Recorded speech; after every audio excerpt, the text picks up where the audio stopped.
Hello, everyone. Welcome to laser number 2 of Arts and Sciences, Telluride 2024. And the overall subject of this 12 laser Zoom series, hosted by Leonardo and with many others partnering and helping, which I'll describe in a little while. I'm Richard Lowenberg, and today our session is on space, signs, and signals, instead of any other title that might have been appropriate. And I want to welcome Agnes Chavez, Dan Goods, Daniela DePaulis, and Marton Orosz. And they will introduce themselves further in greater detail. And I think they will inspire and make you think about things you haven't thought about or seen or heard. Let's see. The overall program here is called The Nature of Information. And it's a subject that's been my core of my creative thinking and doing for a long time. I've always been interested in, for 50 years or more, the merging of our information revolution, the becoming of an information society, these throwaway catchphrases. But something real has been happening for a few generations now, and we are rapidly emerging into other areas of technology development and ways of processing information. And yet, my concern has long been that we're not thinking ecologically, meaning in terms of whole systems understanding, dynamic, complex whole systems. We're not including our information environment in our thinking about ecosystems very much. Very few people are. Presenters today are. And I think it's going to be a global necessity. And I think artists and scientists are well placed sometimes to be presenting on this, as we're doing here over the coming week. So we'll talk more about that over during and over each program. And I'll, toward the end of our session today, give a little background on the upcoming webinars, lasers. But right now, let's get started. And I think I'd like to begin with Agnes, actually. Surprise, Agnes, you're on. Okay, it's great to be here. Thank you, Richard. It's great to be here with all of these wonderful guests. So my presentation is about 12 minutes, and I'll just go ahead and get started. So my name is Agnes Chavez. I am a new media artist, an educator, and founder of STEM Arts Lab. STEM Arts is a nonprofit organization based in Taos, New Mexico, and its mission is to empower youth through arts and humanities, science, and technology. So my work has been inspired and informed by the new physics. Pretty much since the 80s, I collaborate with physicists and I participate in residencies at science institutes such as CERN, Fermilab, and basically to keep me up to date on the latest research that is expanding our understanding of the universe. Currently, I'm a guest artist at Fermilab, exploring neutrino astronomy through augmented reality experiences.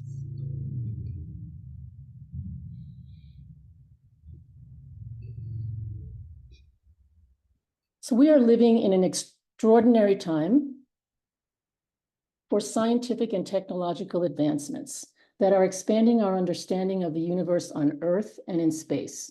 But at the same time, we're faced with the challenges of climate change, species extinction, unregulated space exploration, the rise of misinformation, and science denialism. So how can we provide our youth with meaningful ways to access this information and knowledge as informed and creative participants in the new space age? This is the question that we're asking at STEM Arts Lab.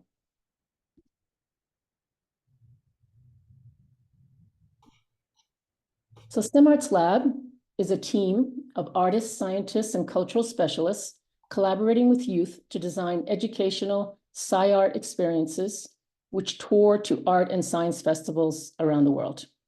Our goal is to use the power of immersive art to develop their artistic, scientific, and humanistic literacy, and to reimagine our humanity as informed digital content creators and storytellers. Here you can see the STEM Arts model that informs our design process.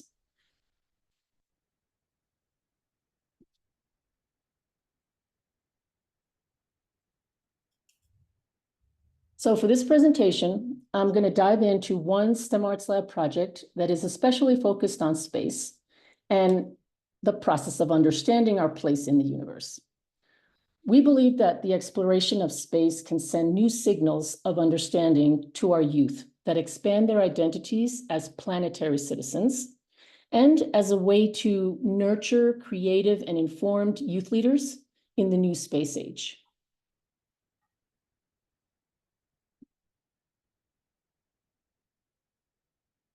So we were invited to present Space Messengers at Ars Electronica in Linz, Austria this year. So in this video, you will see the Portuguese youth ambassadors that traveled with us to the festival to serve as XR guides. So you can hear from them directly describing the project.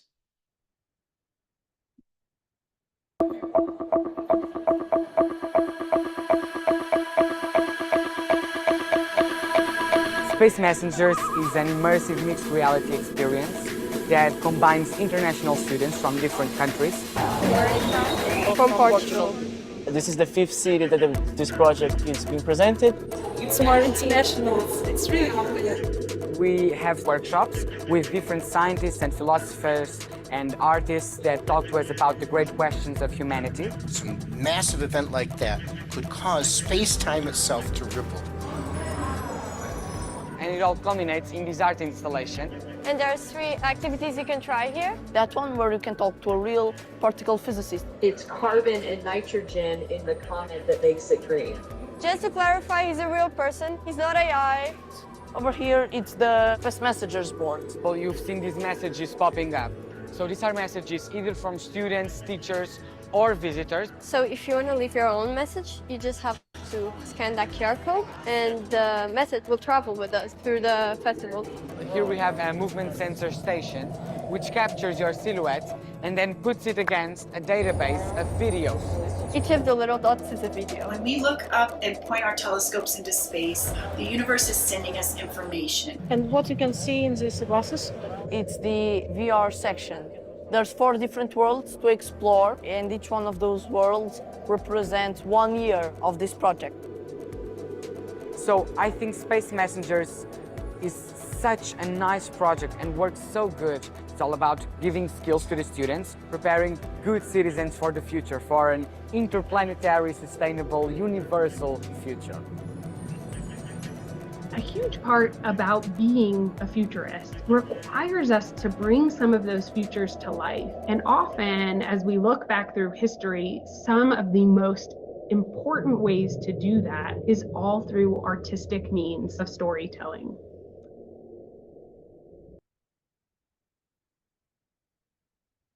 So as you can see, we invite our students to join our team so that they can get their information directly from the artists, the scientists, and the cultural experts, so that they can explore the universe from interdisciplinary perspectives.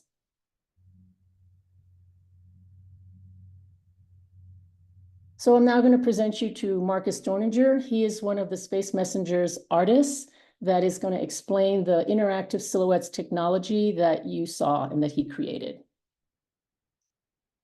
As you get close to the projection, your body gets visualized as a silhouette. So you see yourself inside this interactive universe, but within your silhouette, you see different particles. And these particles are actually tiny little worlds. And as you step even closer, the installation zooms into one of these little universes, and it reveals a glimpse into the process of the workshop. So you would hear a statement by one of the scientists or experts, or something that was said during the discussion with the students, or even the result of the art making activities that we did during the workshop.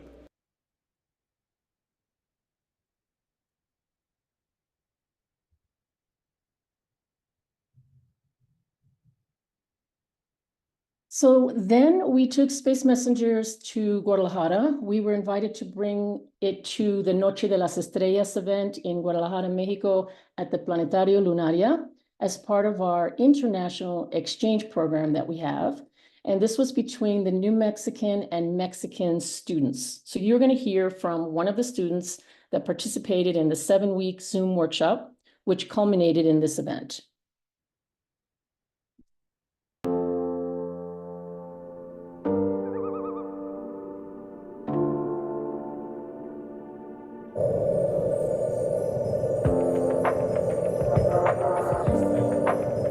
Oscar Galicia, and I am part of Space Messengers from the city of Guadalajara in Mexico. Futures thinking tells us that the future is not something that will happen to you tomorrow, but is being created by everyone today.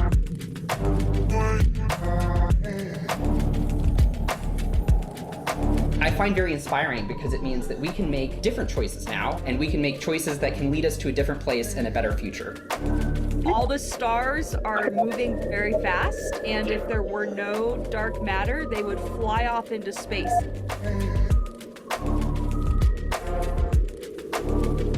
El avatar le explicó a mi hermana cómo un asteroide chocó con la Tierra y la Tierra se partió. It was an amazing experience to speak with experts in native tribes, in physics, and even with a scientist who works in the Central Collider.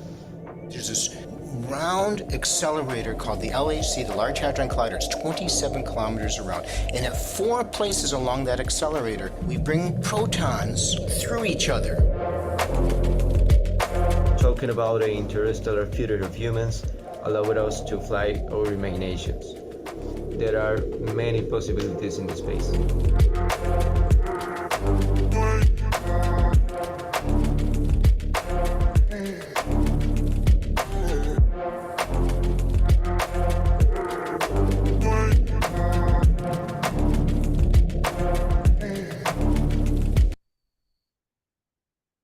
So what you saw there, those messages that you've been seeing floating up on the wall, we collect them from all the workshops and from live audience as well that send them these space messages.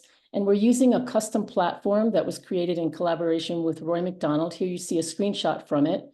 So students interact with our team through this platform. And the messages are integrated directly into the installation on the back end, which is what you see projected. And also we can actually change the languages. You might see the languages change on the screen. So the platform lets us to right away translate the messages to the language of the country that's hosting us. So we created a series of virtual reality experiences that were presented at the Paseo Festival in Taos, New Mexico. Here you're going to see the work of VR artists Saran from Tokyo, Izumi Yokoyama from Taos, Eliza McNitt from New York, and Saivista, New Mexico.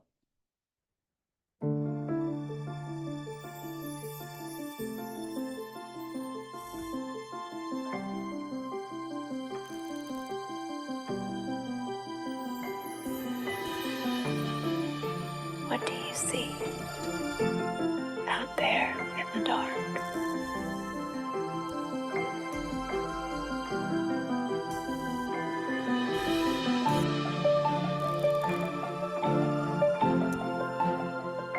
For thousands of years, we've looked to the stars to find our place in the universe.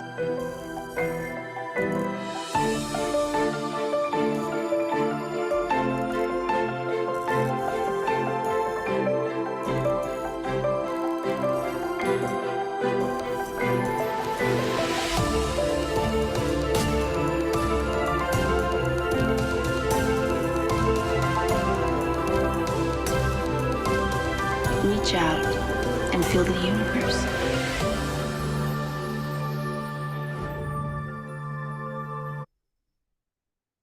Okay. So this year, as a guest artist at Fermilab, we are developing augmented reality experiences to add to the Space Messenger's traveling installation. So this is one of the first experiments you're going to see here, visualizing wave function collapse and neutrino particle interactions. So on the right,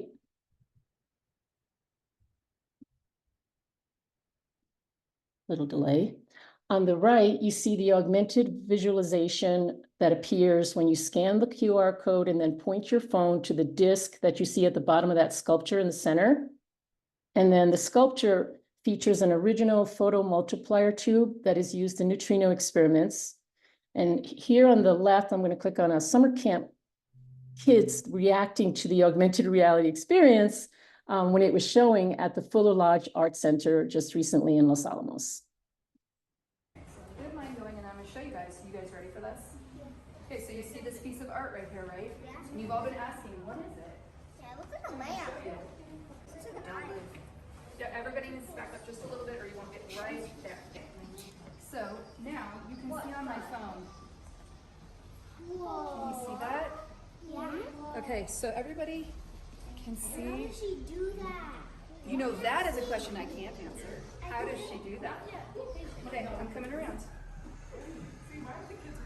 So I got to point it back down here. Oh, I did. How did that happen? What is going on? How did that happen? Back me out. I kind of get it. So if everybody backs up a little bit, we can make it bigger. I want you to touch one of those particles on my phone screen, and you guys, can you see what's happening? You guys, oh, touch it. Look at the balloon. Touch one of the particles. Okay, so it's gonna reset. Yep. Okay, touch a particle right there. That is like modeling how it interacts. So now do it next one. Okay, I want you to, when they come back, I want you to touch a particle. So you can see how much opportunity there is to like say, what is the blue? Cherenkov radiation. So it can be used as a science tool, but it was really great to see their reaction for the first time. So finally, we have here our latest project that we're going to be launching this week. It's the new STEM Arts International Design Challenge with the theme Space for Earth, Space for All in collaboration with the Space Valley Coalition in Albuquerque. This will allow us to bring this space curriculum and this mission to hundreds of students. It's open to students ages 14 to 20 in northern New Mexico classrooms and with our partner international schools as well.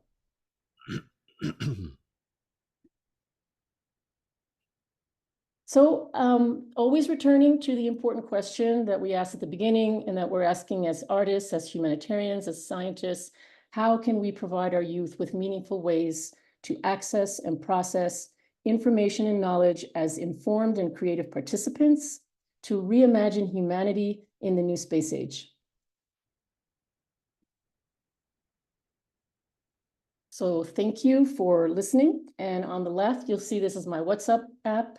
Contact me if you want to contact me directly. And on the right is a link to the essay that I wrote for the NEA, Tech as Art report, if you want to know more about the STEM arts methodology. Thanks again for having me. Great to be here.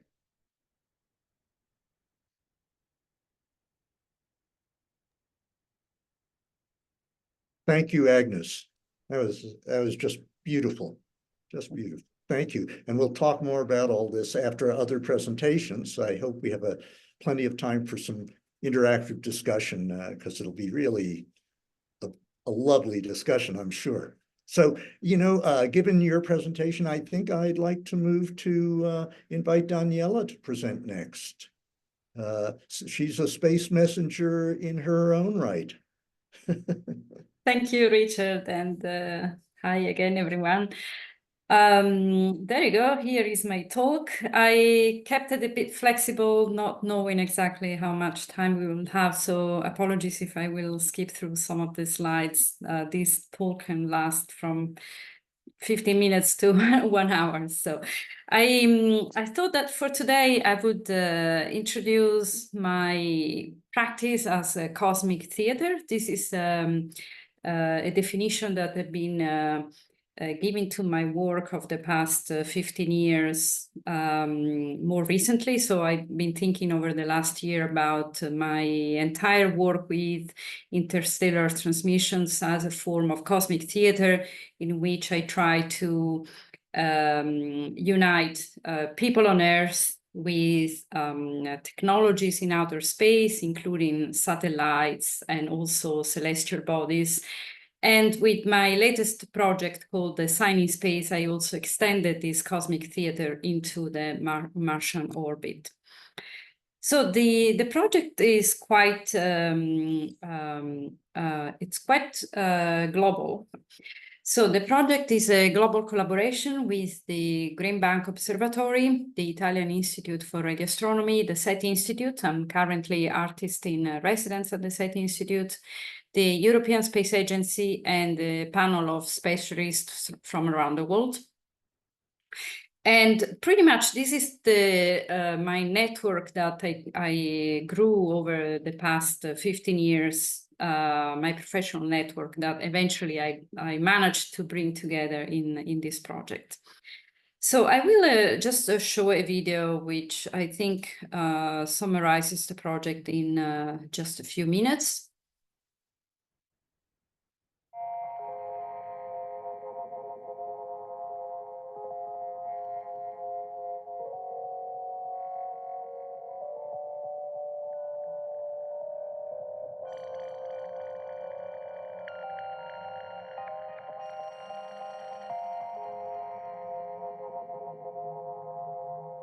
On 24 May 2023, a radio signal containing a simulated extraterrestrial message was transmitted towards Earth by the Trace Gas Orbiter, a Mars-orbiting spacecraft of the European Space Agency.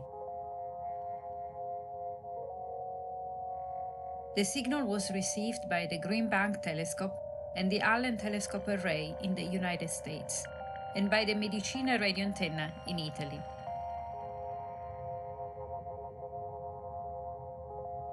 The event was part of the interdisciplinary project A Sign in Space and was streamed live by the SETI Institute, with thousands of people watching in real time. The project has been conceived and directed by media artist Daniela DePaulis, currently artist in residence at the Green Bank Telescope and at the SETI Institute. After the live event, the raw data of the signal were published in the public domain. Shortly after, an international group of citizen scientists gathered on the online platform Discord to work on the decoding process, and in just 1 week, they managed to extract a message from the raw data of the signal. This was an extraordinary achievement by the citizen scientist community who accomplished this feat by collaborating with each other. The data of the message extracted from the radio signal were visualized by the Discord community as an image composed by a black background and white dots.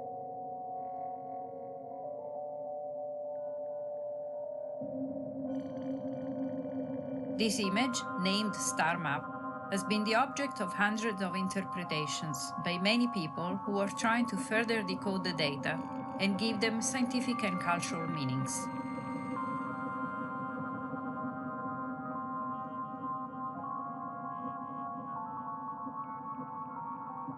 The message, however, remains undecoded, and the decoding process is ongoing.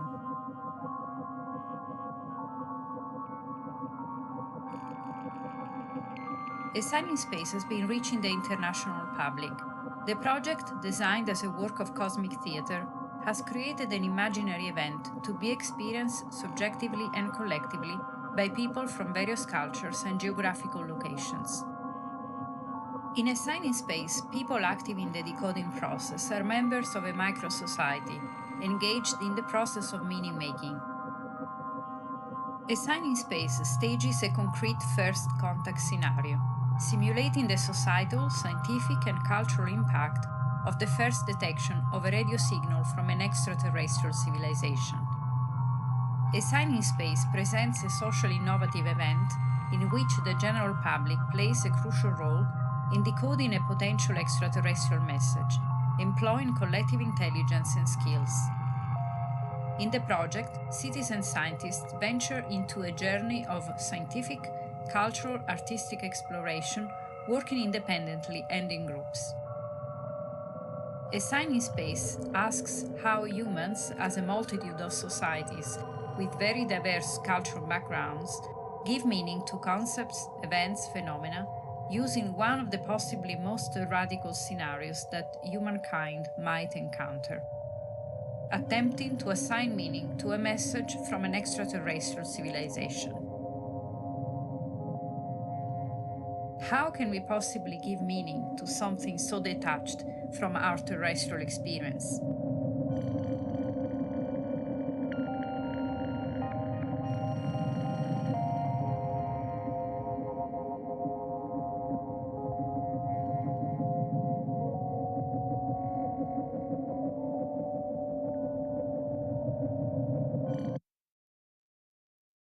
Okay, I will continue talking a bit about the background of the project. The title, first of all, is borrowed from a short novel by Italo Calvino, published in the collection The Cosmic Comics in 1965. And the short novel is about the very first being to populate the galaxy, so the very first form of life to live in the universe. And tired of its loneliness, the being decides to draw the very first sign to indicate their presence in space. And after many million of years and several rotations of the galaxies, eventually this fictional enigmatic being discovers other signs that other people or life forms have been, in fact, drawing signs in the cosmos. So it is possible that Calvino, who was usually inspired by novelties in science, in scientific research, might have based this particular short novel on the newly founded science of SETI, which in fact began around those years. Typically in popular media, like famous movies like Contact or Arrival, and also in the three-body problem, we see a scenario, a first contact scenario, which is the scenario in which humankind might encounter another civilization, such as a first radio signal from space. Typically, it's a scenario in which one scientist or two scientists, so a very small team of privileged people, have the opportunity to get their hands on the data and eventually extract the message contained within the data. However, I was really compelled by a possibility of testing this process of meaning making, so unraveling, showing the process of meaning making by using a simulated extraterrestrial message for which I would invite people from all over the world, so from different cultural backgrounds, to try and give a meaning to this message. And in fact, this scenario really resonates with an answer given as part of an interview for Forbes in 2019 by linguist Sherry Wells Jensen, who is also a collaborator in the project. And to the question, how could we decode a message from extraterrestrials, Dr. Jensen answers, give it to every adult and every child on the planet who wants it. Toss it to the dolphins and whales. Show it to other primates.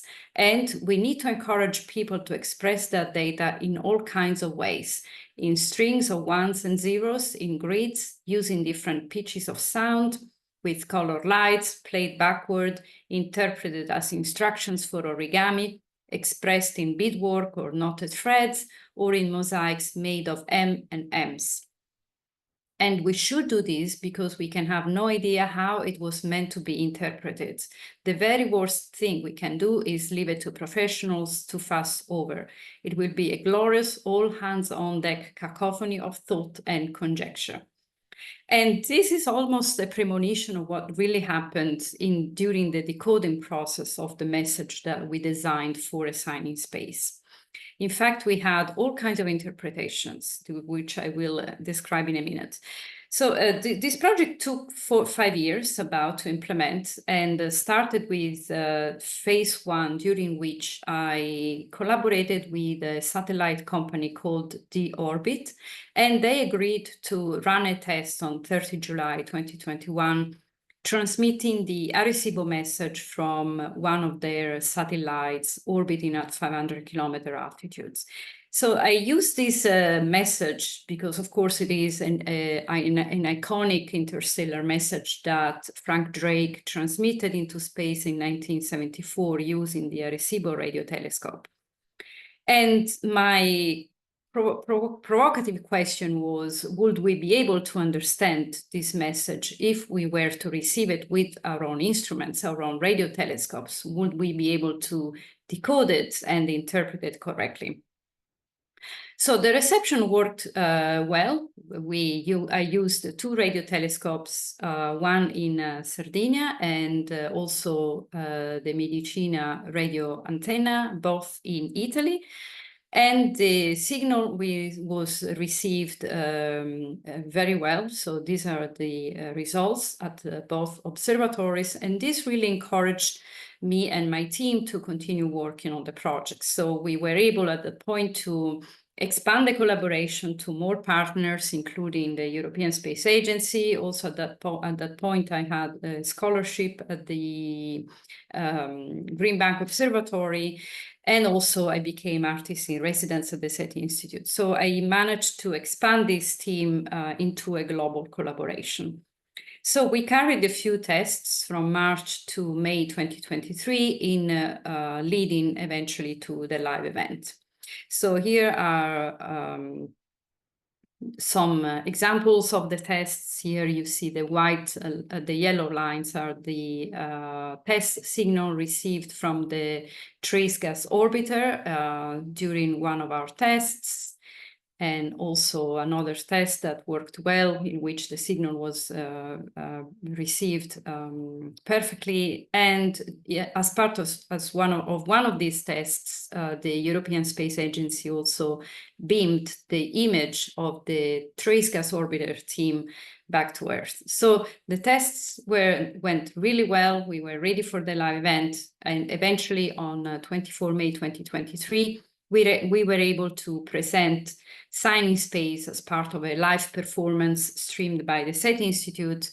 And as part of the live event, we featured some of the collaborators of the project, and also we transmitted the message from the trace gas orbiter and received it on Earth in real time. So this was a really challenging yet it worked really smoothly thanks to the to the work that we conducted for over 2 years, the preparatory work.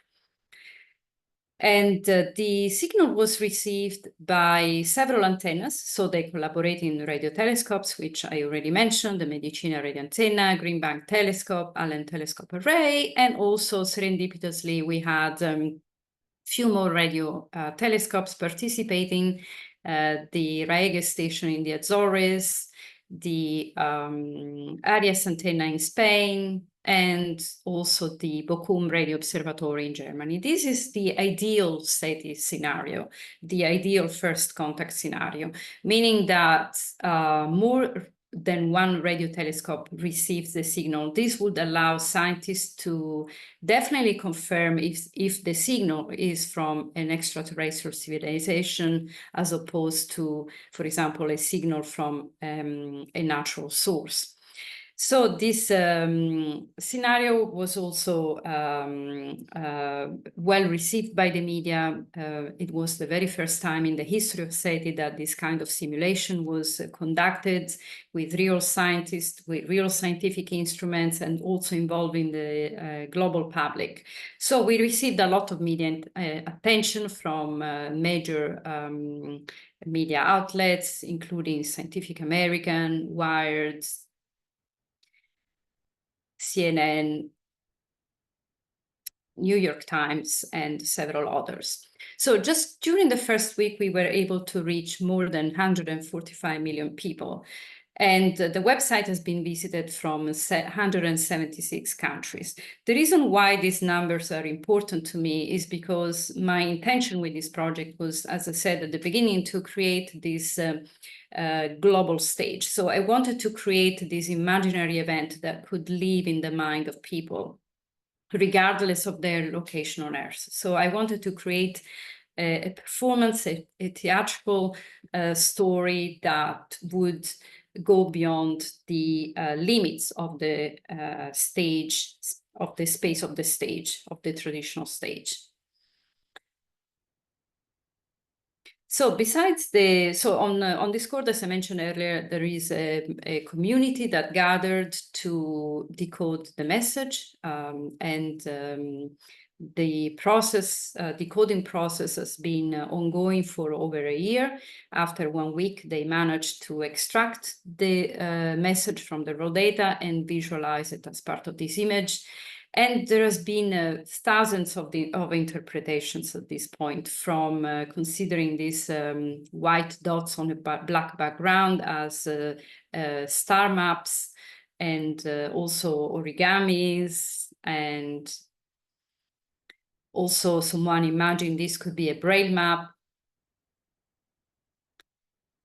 And also the Braille map was part of a recent exhibition in Italy, of a touring exhibition of the project. Someone also made a weaved work out of the star map. Someone imagined it could be a puzzle, and some citizen scientists started to really take this message into three-dimensional forms. Someone imagined it could be a Morse code signal. Someone thought it could be how extraterrestrials sees us from outer space through our light pollution problem. It could be maybe a song of a dying planet from a faraway galaxy. So there were a lot of really very creative interpretations. And eventually, just over a month ago, on 7 June 2024, 2 citizens from the US, Ken and Kelly Chaffin, submitted the correct interpretation of the decoded version of this message. So they managed to decode this message through a mathematical system called cellular automata, and they revealed this map of 5 amino acids. And now the community on Discord is trying to understand what the meaning of these amino acids could be. So they're continuing the questions, and they are peeling other layers of the message, so other possible interpretations. And they're now exploring the possibility of coming to a conclusive understanding of this simulated message.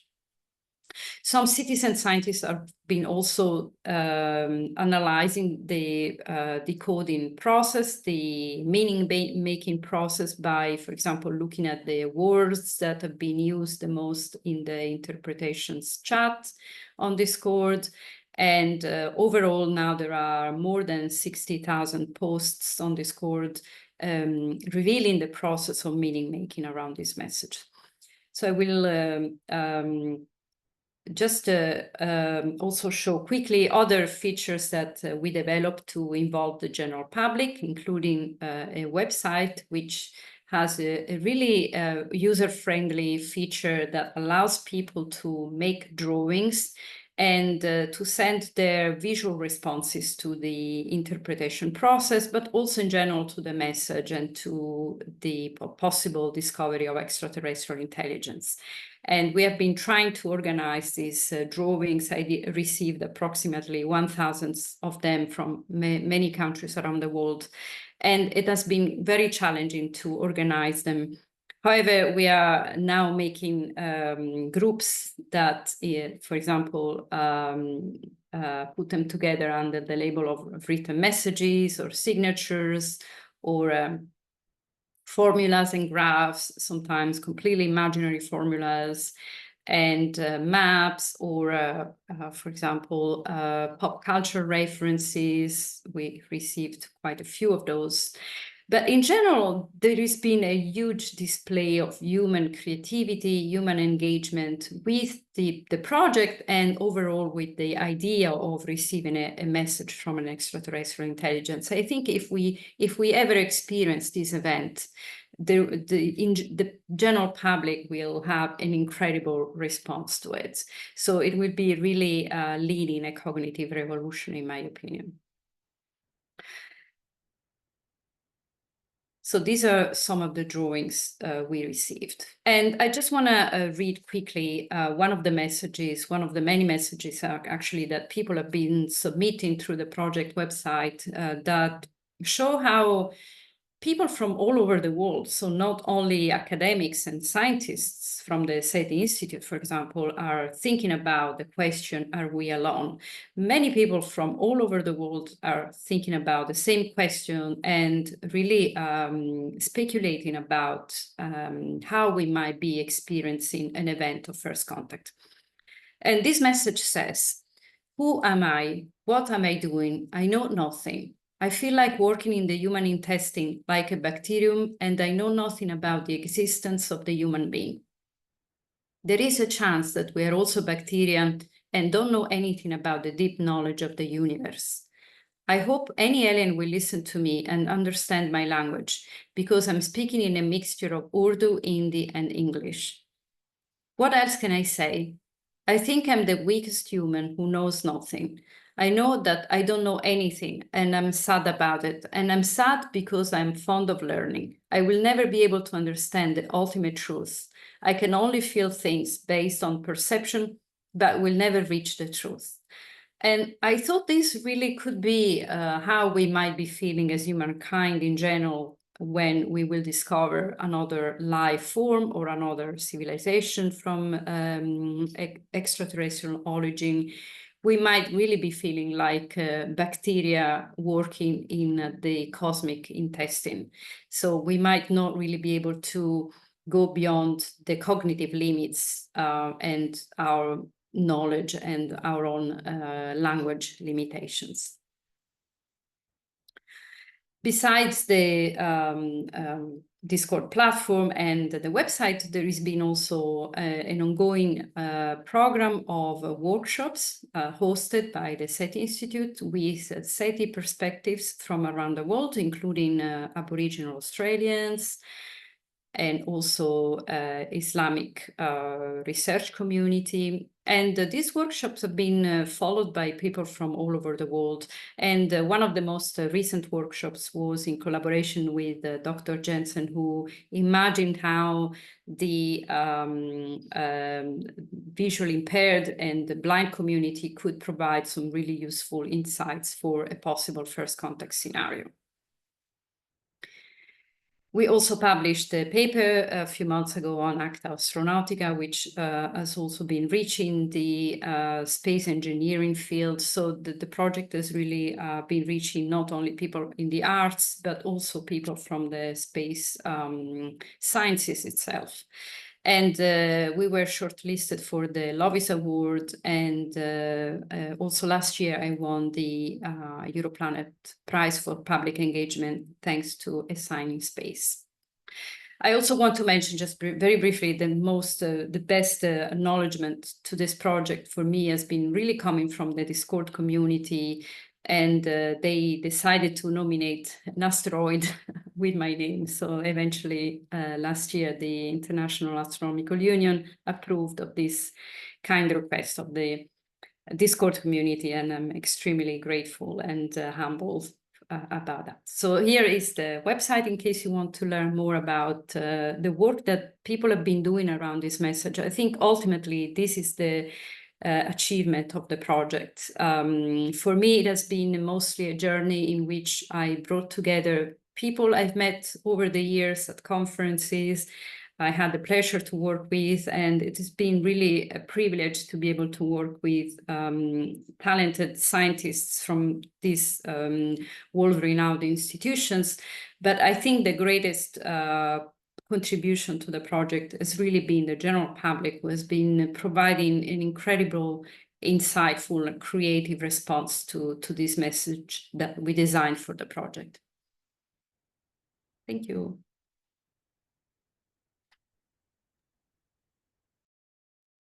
Thank you so much, Daniela. That was just mind expanding. And so I think we'll just keep moving through, and I think this dovetails beautifully with a presentation by Dan Goods next.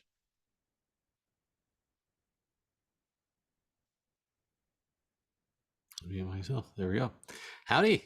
Let's see. Let me put this on there. That was beautiful, and we share. I'm gonna talk about someone that you talked about as well a little bit later on, Dr. Sherry Wells. So, hi. So my name is Dan Goods, and I went to an art school to study graphic design a long time ago, and I always loved, the aesthetic of graphic design, but there were a bunch of advertising students that were at the school as well, and they didn't have aesthetics, but they had ideas. And so I love those types of things. And then there were people that were environmental designers, and they weren't architects. They weren't, it wasn't like they were, but they could create a space that made you feel. And so I love those three different things, something that's spatial, something that's that makes you feel, that has a big idea, that is beautiful. And I don't always get to use all three of those different things, but I was trying to figure out, well, how do I do something like that? And I ended up getting to do an internship at Caltech. So I went to Art Center College of Design. It's in Pasadena, and they were opening up opportunities for Art Center students to do internships there. And I was working with a fine artist. His name is David Kremers, and he had me do a funny thing. So they were working on mapping the developing mouse. So they had this crazy machine that could basically scan when a baby mouse is just being birthed, and all the way through or actually before it's birthed, so while it's gestating, and all the way until it was birthed. And they had all this data that they were trying to map on top of it. And he had me study transparency and iridescence as ways of showing lots of information. And the research that I was supposed to do was to swim like an otter for half an hour a day in the swimming pool. And I'm not much of a swimmer, which was actually sort of the point, because being underneath of the water was kind of new to me, and everything was different. And so I spent a lot of time doing somersaults and playing around like an otter, but looking at ways in which transparency and iridescence showed information to see how we could map that onto this atlas of a mouse. And this was before Google Maps or anything like that.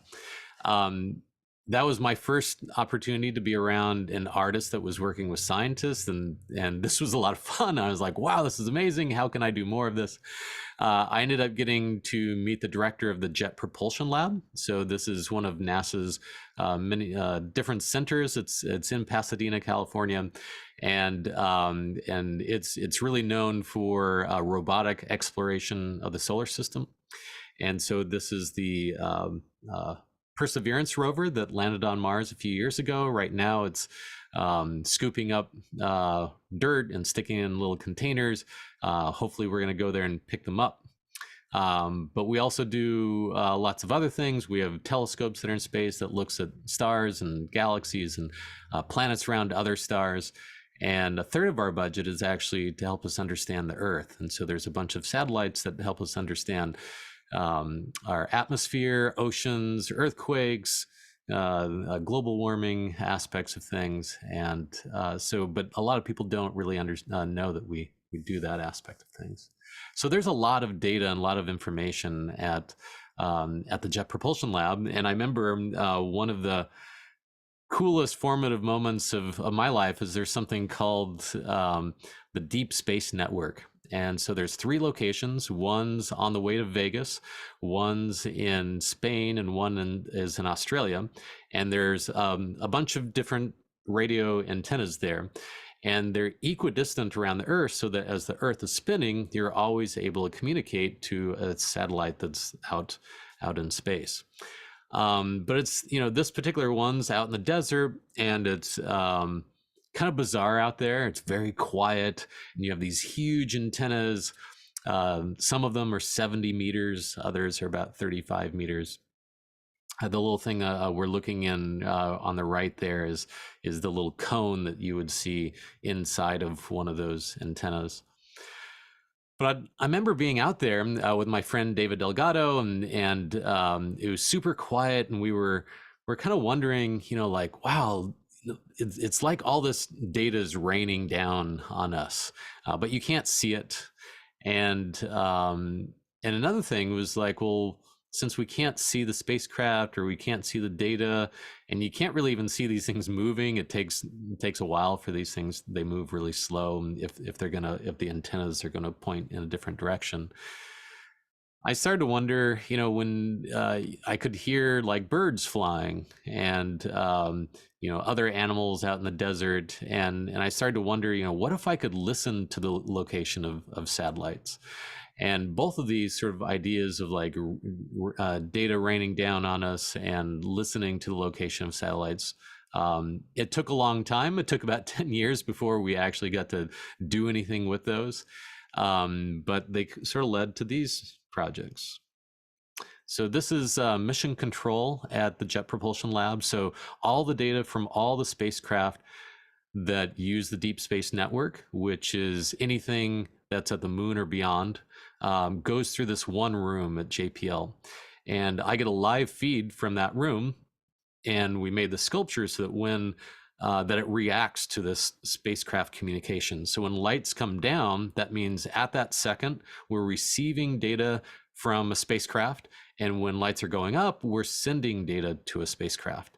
And the more light that you see represents more data, less light represents less data.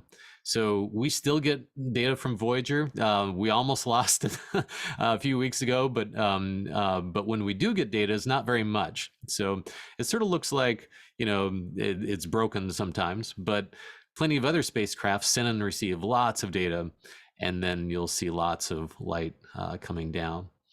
And so kind of think of this as the heartbeat of space exploration, this feed of data that's going back and forth. And so this is called the Pulse.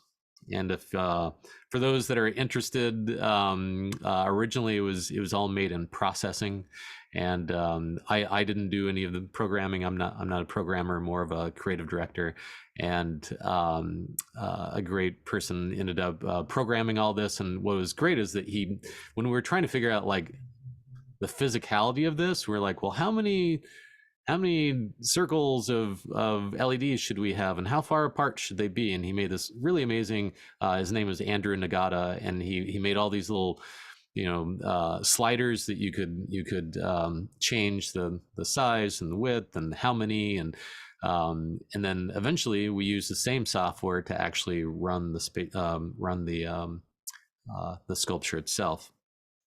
Since then, we've made smaller ones. There's going to be another large one at the Kennedy Space Center. And if you go to NASA headquarters, we did a different version. So this is all spacecraft that are at the moon or beyond. And there's probably about 40 of them. And they're not just NASA satellites, they're ESA and the European Space Agency and the Japanese Space Agency. And there's a whole bunch of other people that have spacecraft that are at the moon or beyond. But this one is specific to Earth science. So any spacecraft that NASA has that studies the Earth, I get a live feed from that. And the same sort of thing as lights come down, we're downlinking data, and then lights going up, we're uplinking. This spot had a really great high ceiling, so we could sort of change the shape and the animations. And this you can just walk into if you ever go to Washington, D.C., NASA headquarters is near the mall, near the National Mall, just a little bit south of it by a couple of blocks. So you can walk in and see that, as well as what's called the Earth Information Center, where there's basically showcasing all the newest up to the minute data that NASA's receiving about the Earth. So I mentioned 2 projects sort of came from that one trip. And someone was asking us if we could somehow go to, there was a big festival in New York, and they were like, nobody knows that NASA studies the Earth. So can we do something to help educate people about that? And my friend, David Delgado, he said, well, remember that sound thing? What if we did something like that? And so again, there's about 20 spacecraft that are orbiting the Earth, and we thought, well, what if we had this array of speakers, and sort of like surround sound on steroids, and much like, you know, remembering listening to a bird flying across the sky, you know, what if we could listen to one of the satellites that NASA has that's passing us? And so we ended up working with an amazing architect, Jason Klomoski, and he came up with this idea of a seashell. And because seashell, you listen to a seashell, you hear the ocean. Our seashell, you're going to be listening to the location of satellites.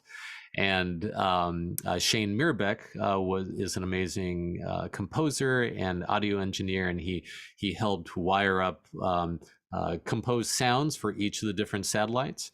And this is a little bit of what it sounds like. So from a distance, you see this bizarre object and you hear something, you're not really quite sure what it is, but when you get up close, when you get inside, when you stand in the center, wherever you hear a sound, if you were to point to that, that's the exact location of one of the NASA satellites flying around the Earth.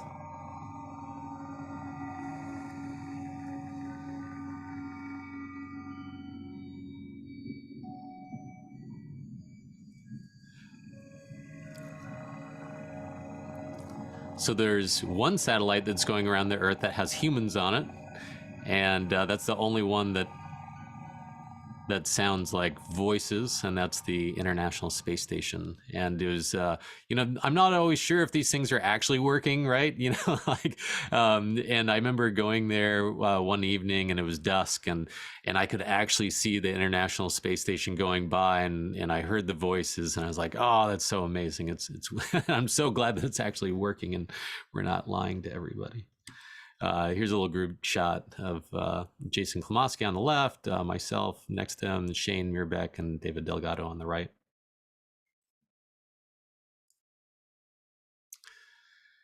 So there's a spacecraft at Jupiter, and it's called Juno, and it's doing a bunch of amazing things. Many of the images that come back are just spectacular.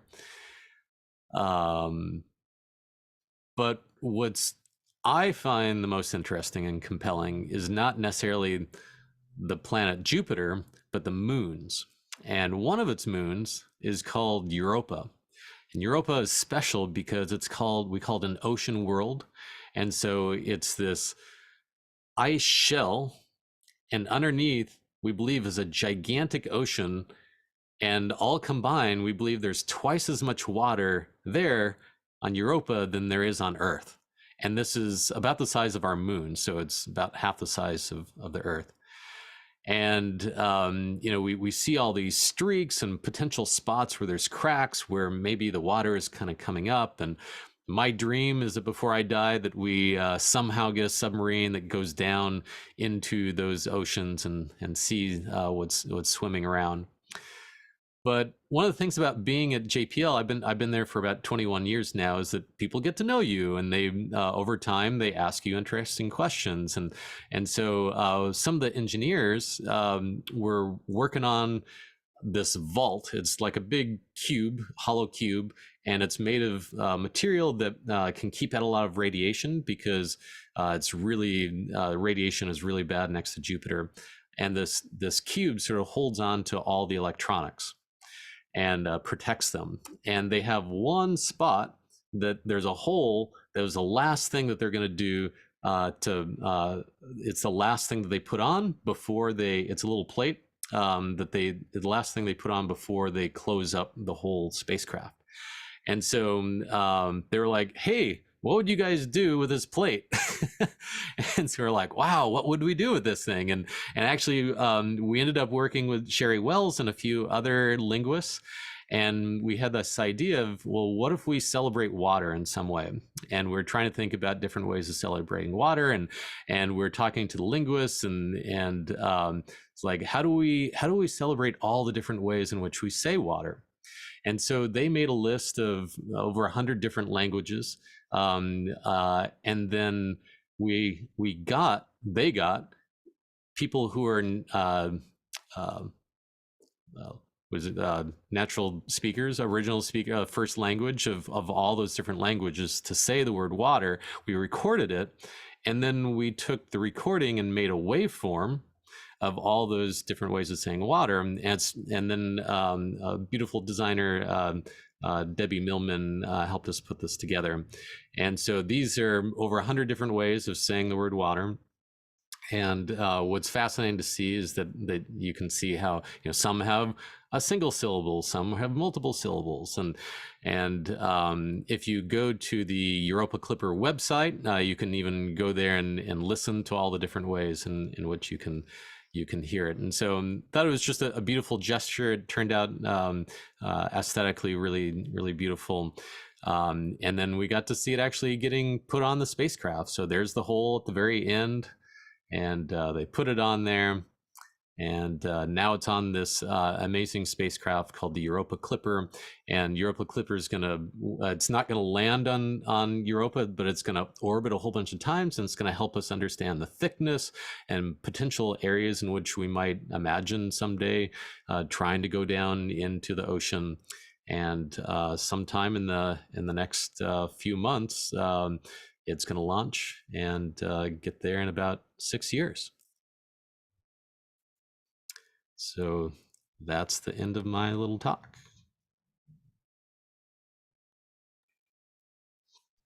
Thank you, Dan. And let's see, how many languages can I say thank you in? Yeah. We'll just keep moving along here. We've still got a lot to cover. So, Marton, you're up next. I don't think you're going to talk about space communications or such. I actually have no idea what Marton is going to share with us today, although I will just mention that Marton is the creator of a remarkable film, a media work that a feature documentary on György Kepes, the founder of the Center for Advanced Visual Studies at MIT, among many other involvements. And we're going to be presenting that. We're going to have a screening of that film in Telluride, not online, but just for the Telluride community on Thursday, August 1st.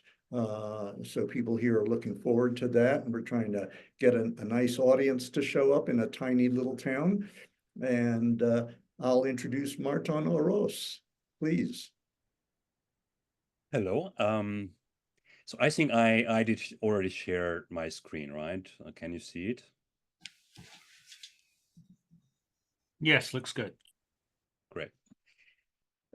So actually, I'm working here in Budapest, in Hungary. I'm the director of a very tiny, modest art museum, the Viktor Vasarely Museum. I'm not sure if you know this artist who was active in the 60s and the 70s. He was the father of optical art, and he was born here in Hungary. But he was mainly active in Paris, in France, and actually, as Richard just announced it, I was in the last like 10 or 15 years conducted a very comprehensive research on this person here, György Kepes, who was the founder of the Center for Advanced Visual Studies at MIT, which was kind of a predecessor of the Media Lab, as well as Nicolas Negroponte also studied with Kepes. And actually, because Kepes was such a complex figure, and he was actually a pioneer, probably the first artist who kind of believed in the intersection of art, science, and technology. And his center at MIT, that was inaugurated in 1967, was really based on this idea how we can integrate art, science, and technology. And he established a fellowship program in that way.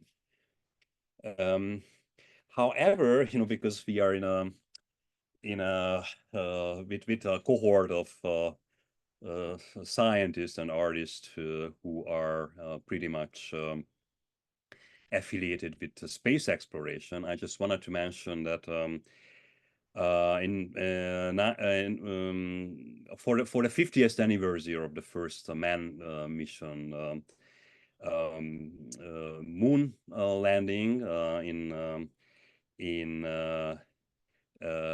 2019, I created here the Vasarely Museum an exhibition titled the Moon Museum, and actually that exhibition had also some connection with Chavez because the first show ever which displayed this huge pioneering achievement of the Apollo 11 program was at the arts gallery, the Hayden Gallery at MIT, just a few weeks after the first three astronauts came back to Earth. And that was the exhibition called the Moon Show, which really had a very very small documentation. So I was able to dig out a lot of photographs, archival photographs. So that's but first I just wanted to show you the tiniest artwork that we displayed on this exhibition, the Moon Museum itself, which was actually transported to the moon in 1969 for the second manned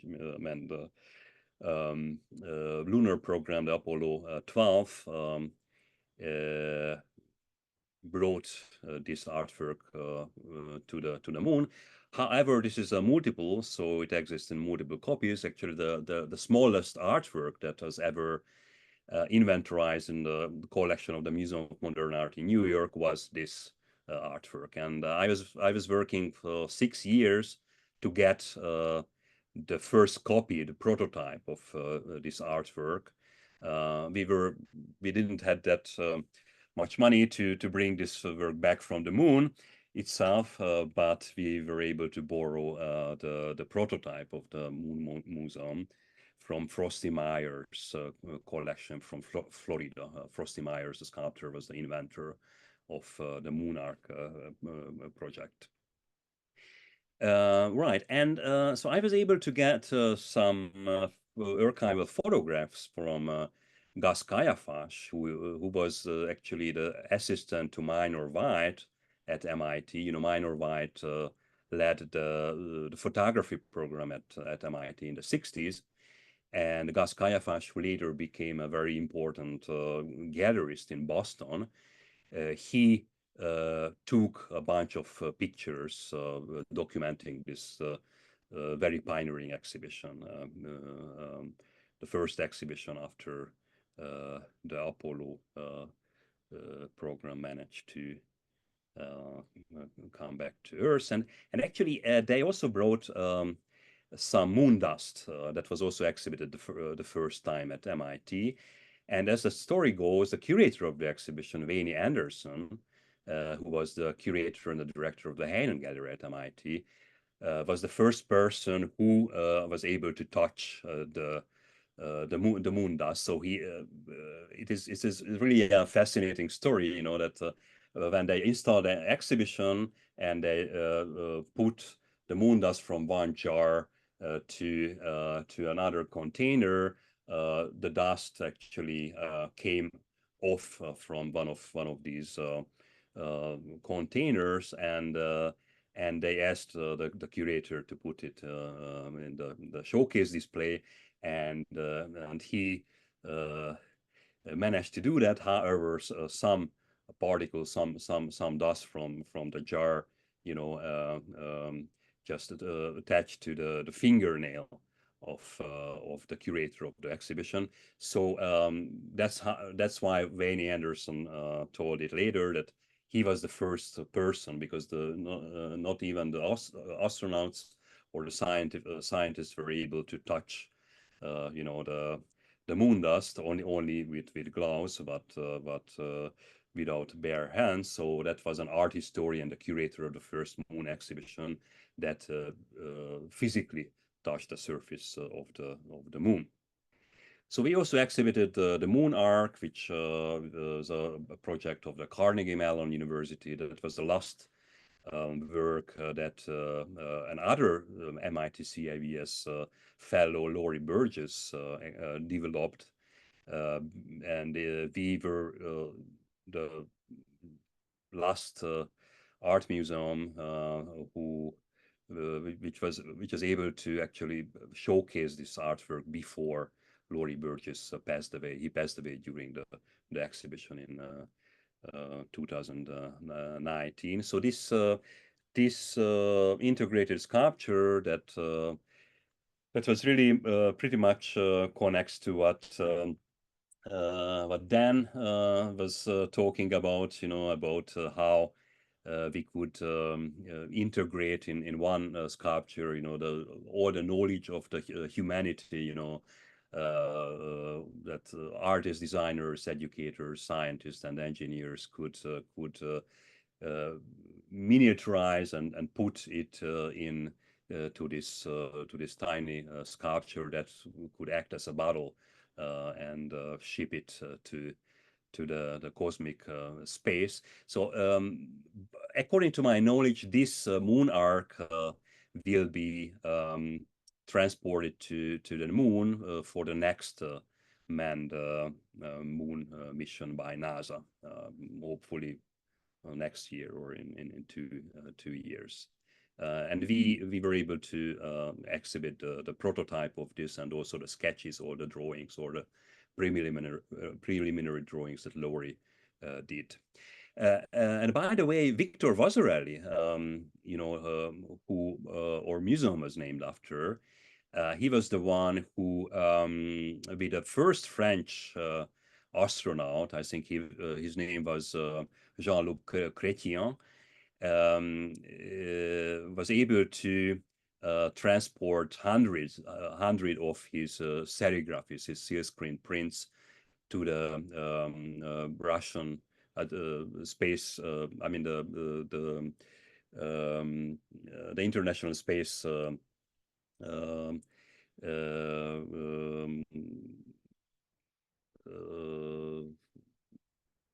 How do you call that?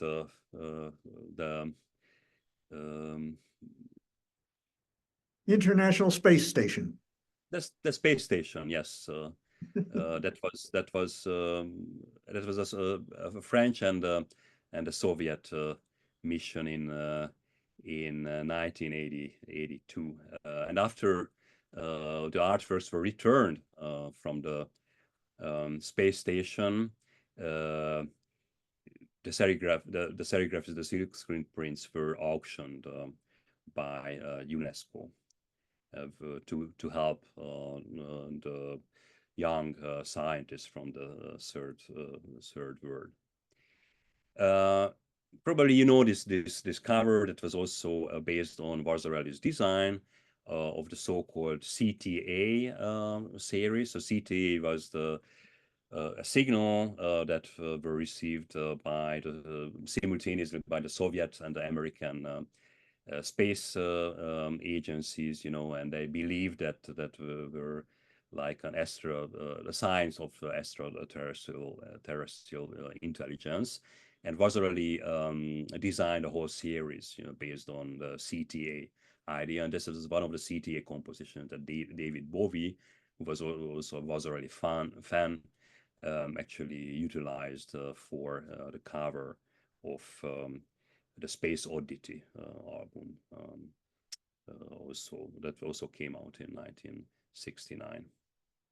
So, but in Kepes's legacy, space had also a very symbolic meaning, because during his MIT years in 1951, he was the one who curated the new landscape exhibition, which was um, a pioneering show that combined the microscopic and the macroscopic universe, and juxtaposed these documents and photographs with actual artworks borrowed from art museums. During my research, I also came across with some of the notes Chavez did during end of the 1930s, when he was the professor of the first light art workshop in Chicago at the new Bauhaus.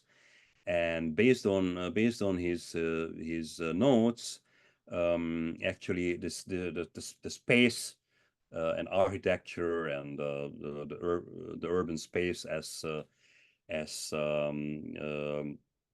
like an idea where this creative agency could be brought into was very much impressed him. And I think based on these drawings, he was one of the first who came up with the idea of projection mapping already in the end of the 1930s. And in the 1940s, together with his students, he did this fascinating 60mm movie, which documented how the light machine, which was a device that projected like abstract light show, and was also utilized for camouflage research during the Second World War in Chicago. And that was also a prototype of this, and that was documented in this documentary film. And of course, you know, the perceptual form of the city, which later became an independent volume by Chavez's fellow professor at MIT School of Architecture and Planning, Kevin Lynch, that really was focusing on the problem how urban space could be explored with like visual symbols, and the whole new typology, new language of beacons, how could be spotted and integrated to the city exploration. So sign, that was the second catchwork of this, the title of this laser talk, was very evident in Chavez's writings, theoretical writings. He dedicated a whole volume entitled Sign, Image, Symbol, that came out and published in 1965 and 1966 of the Vision Value series. And you can see the name of the contributors. That was like 50% of them were scientists, the other 50% artists.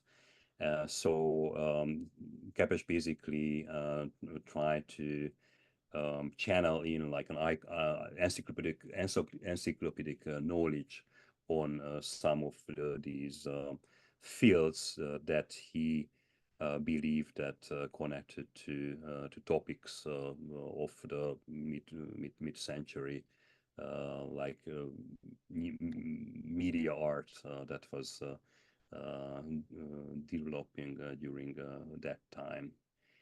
And I think it's very interesting how he integrated visually these kind of diametrical opposite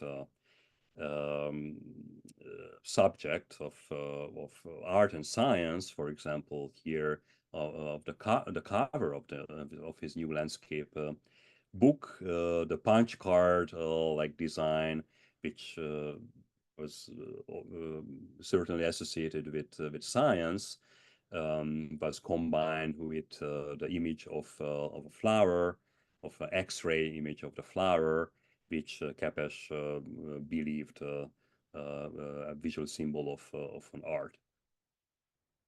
And the same pattern was also later on was utilized in some of his installations, cybernetically programmed installations during the 1970s. For example, these Polaroid screens that he was used in this installation of the photoelastic walk, how this the people who were walking on the surface of these screens stretched certain color patterns, and that's how their walk became like illuminated with this kind of very interesting rainbow-like kaleidoscope like patterns that this like walkway created. And also his research was pretty much was visible in most of his media works, early media works. Here I'm just showing you one example of that that he came across by reading Francois Bois', the anthropologist, book on Peruvian textiles, and how the pre-Inca civilization's technique of creating these rugs was utilized in this, for example, in this programmed kinetic cybernetic light work that Chavez designed for the KLM, the Dutch Airlines ticket office in New York in 1959. So the same system that was used in the pre-Inca civilization was the logic of how he used the patterns that created these sequences, these light sequences, which reflected on the city observed from above the sky, the nightscape of the city, how people was able to catch the glimpse of it from an airplane. I'm just showing you some slides from the same work that Chavez did. So in signals was also something that often reoccurred in Chavez's artistic legacy. One of the most symbolic was this painting that he did in the mid of the 1970s, titled "To Whom It May Concern." That was utilized for a laser projection in 1977 at the Kassel documentary in Germany, the world's largest contemporary art venue. That was also an installation that was produced by fellows and artists working for Chavez's Center for Advanced Visual Studies at MIT. And this center beam exhibition was also took place a year later. So that was the original one in 1977, and 1 year later they reinstalled it at a national mall in Washington, D.C. And so this laser projection that was created based on Chavez's painting, at least the title of it, was kind of reflecting on one of the sayings of the mathematician Norbert Wiener, who was, as you know, the father of cybernetic art, and he was a colleague of Chavez at MIT, and he even contributed to some of Chavez's books, including The New Landscape in Art and Science. And through Norbert Wiener, Chavez also participated at the Macy conference, at least one session of it at MIT in the end of the 40s.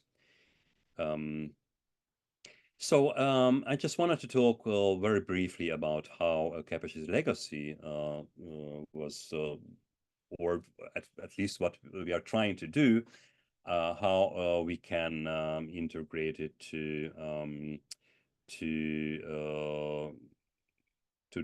today's knowledge, and how we can benefit from it, especially what his contribution in the field of light art, because actually he already started to write a book dedicated on the creative use of light, and not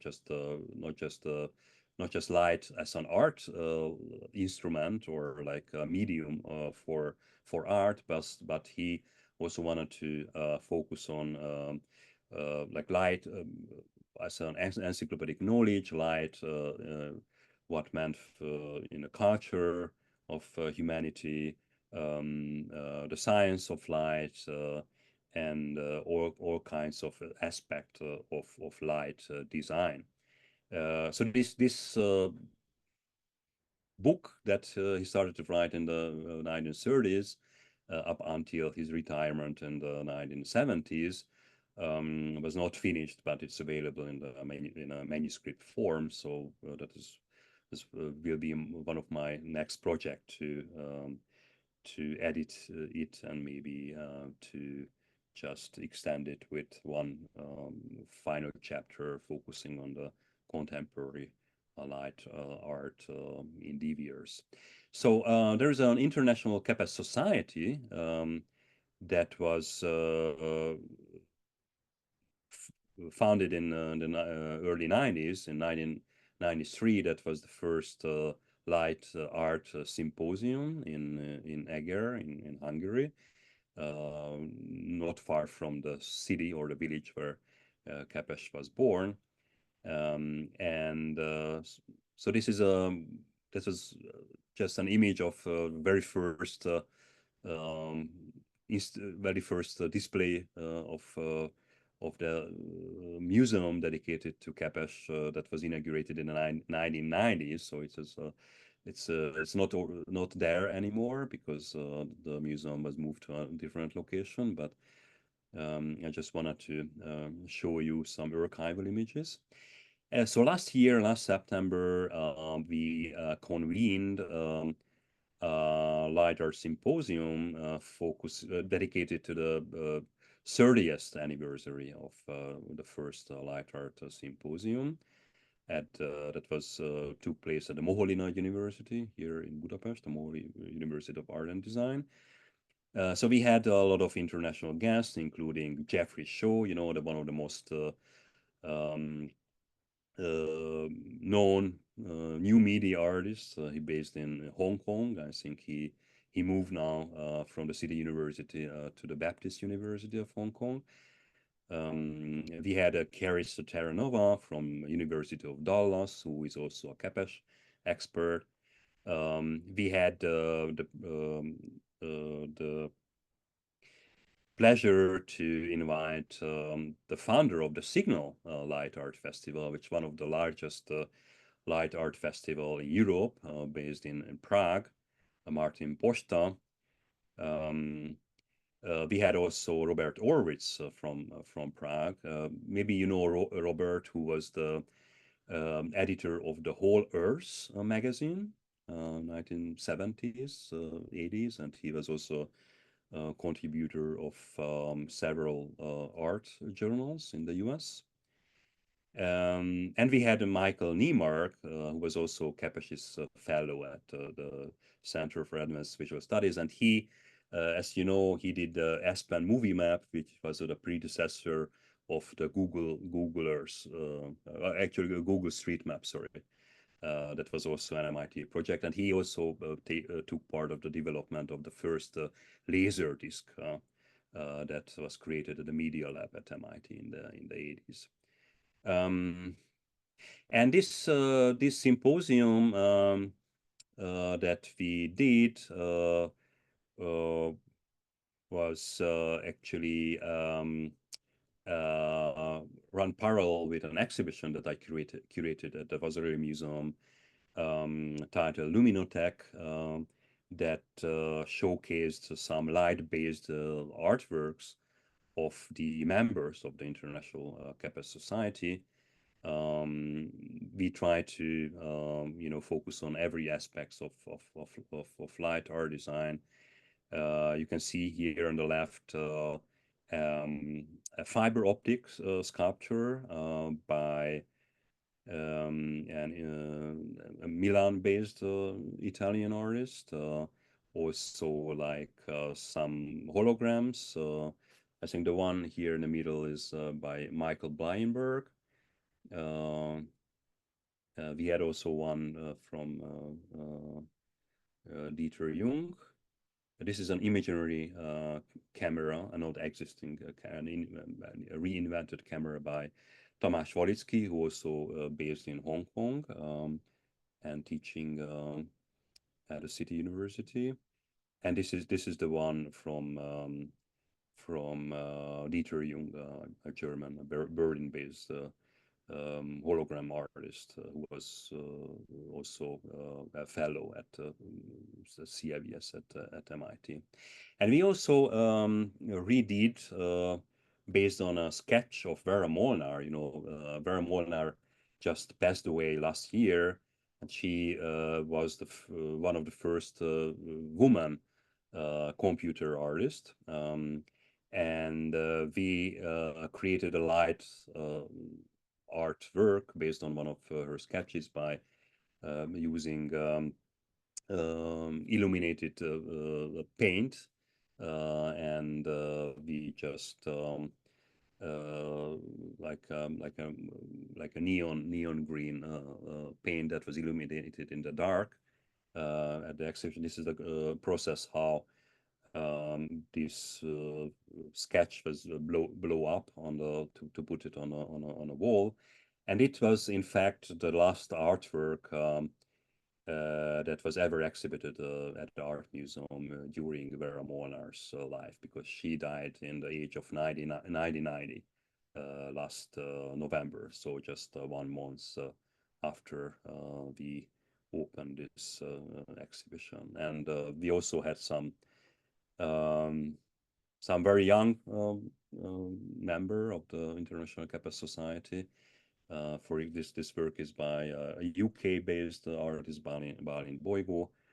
And I think I don't have any other slides to share.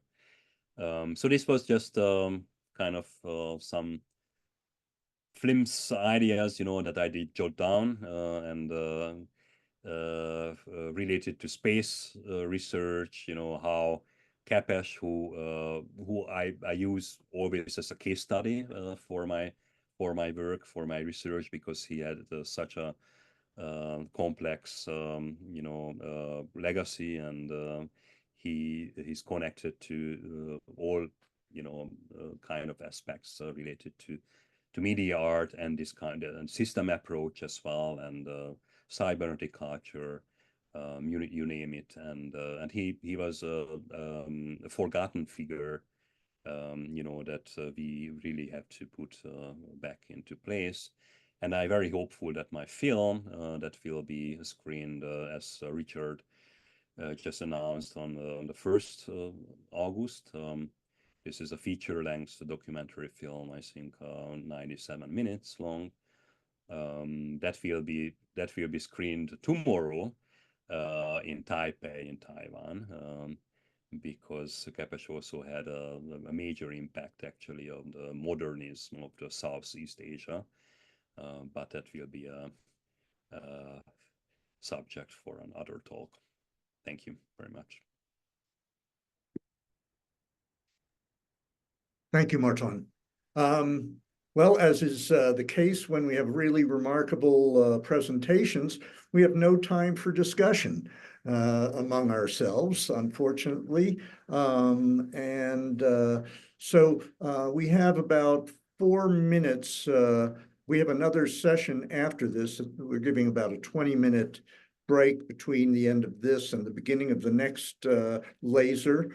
So I don't want to go on too long. I want to thank everybody. I could mention a lot of resonance with some of the things Marton mentioned. I studied architecture with Sybil Moholy-Nagy, and I was involved with NASA and the arts in the 1970s primarily, being one of the first artists to use satellite telecommunications in 1977, taking performers through gravitational simulation training with NASA Ames, NASA Johnson Space Center, Marshall Space Center. And to make that project happen, I had to go to NASA headquarters and met a man named Dr. Jesko von Puttkammer, who was in charge of special projects for NASA.